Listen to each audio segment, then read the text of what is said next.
13-year-old girl was forced to marry a man 3 times her age. 2 months later, she poisoned his food and he died. She was convicted of murder, and millions of people are demanding she be freed.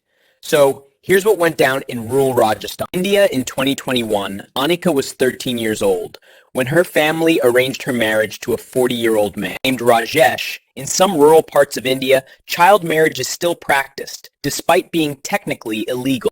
Anika begged her parents not to make her marry him. They said the family needed the money from the dowry, and she had no choice. The wedding happened. Anika, a literal child, was forced to live as this man's wife. According to court testimony, Rajesh physically abused Anika from the first night. Anika tried to run away twice. Both times, her own family brought her back, saying she would bring shame to them if she left her husband. After 2 months of abuse, Anika took rat poison from the shed and mixed it into Rajesh's dinner. He died that night in extreme pain. Anika didn't run.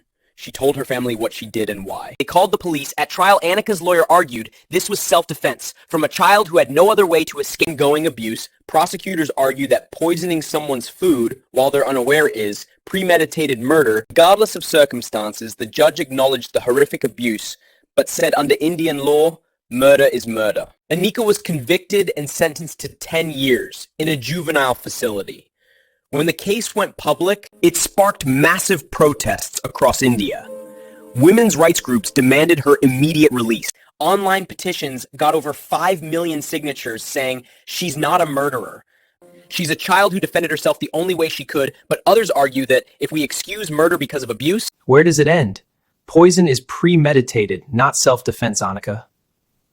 Anika is currently serving her sentence while appeals continue. So be honest, is Anika a murderer who should be in prison?